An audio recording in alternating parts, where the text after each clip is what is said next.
Assalamualaikum warahmatullahi wabarakatuh.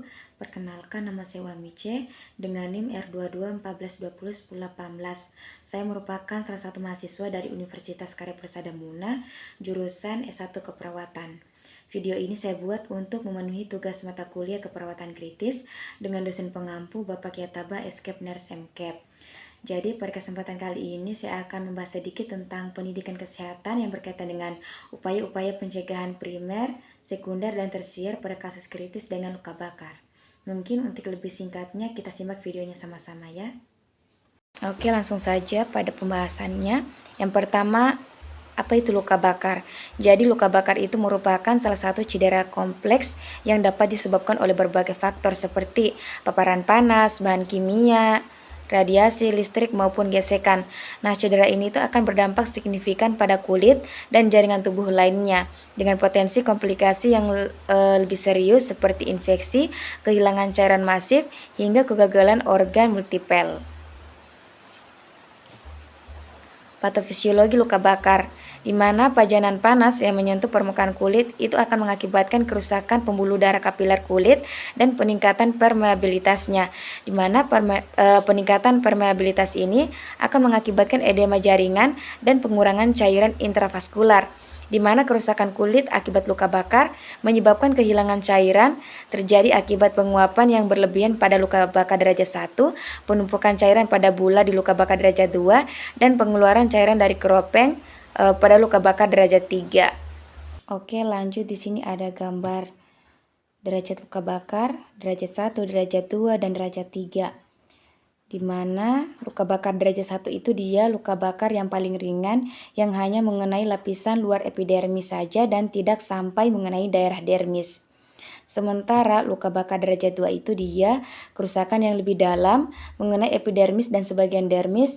Pada umumnya gejala klinisnya itu adanya bula atau lepuhan. Sementara luka bakar derajat 3 itu dia sudah mengenai epidermis dan seluruh bagian dermis, dapat melibatkan struktur di bawah dermis, di mana permukaan luka itu biasanya berwarna putih dan lembut atau berwarna hitam, hangus, dan juga kasar.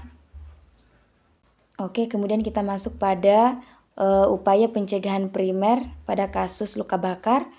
Pencegahan primer merupakan usaha mencegah timbulnya luka bakar pada seseorang. Pencegahan primer dilakukan terhadap individu. Adapun beberapa usaha yang dapat dilakukan yaitu yang pertama, hindari membiarkan memasak di atas kompor tanpa pengawasan. Yang kedua, jauhkan cairan panas dari jangkauan anak-anak. Yang ketiga, cabut saklar elektronik seperti setrika apabila tidak digunakan. Yang keempat, membersihkan dan menutup luka bakar.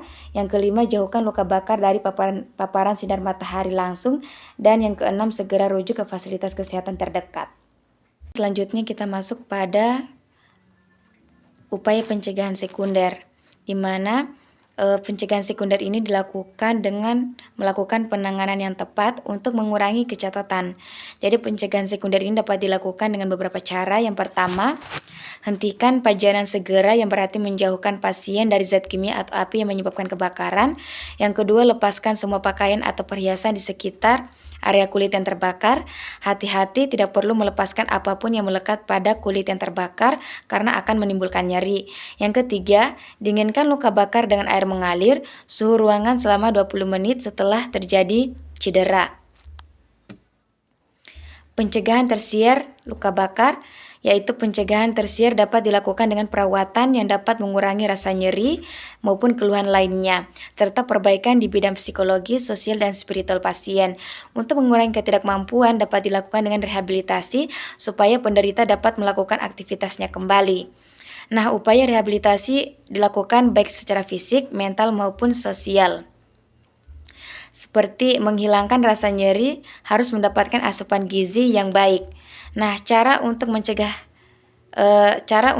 pencegahan tersier bisa dilakukan dengan beberapa cara.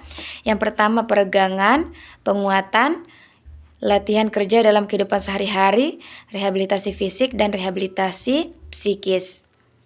Oke, selanjutnya mitos penanganan luka bakar. Biasanya di masyarakat itu mereka melakukan tindakan-tindakan seperti mengoleskan minyak goreng atau mentega pada luka bakar, mengoleskan pasta gigi pada bagian luka bakar, menyiram luka bakar dengan alkohol, kemudian bula atau letingnya dipecahkan. Padahal tindakan-tindakan seperti ini tidak boleh dilakukan karena itu justru akan memperlambat proses penyembuhan luka dan malah menyebabkan komplikasi yang lebih parah. Mungkin itu saja dari saya terkait dengan pendidikan kesehatan berkaitan dengan upaya-upaya pencegahan primer, sekunder, dan tersier pada kasus kritis dengan luka bakar. Kurang dan lebihnya mohon dimaafkan. Saya akhiri dengan ucapan wassalamualaikum warahmatullahi wabarakatuh.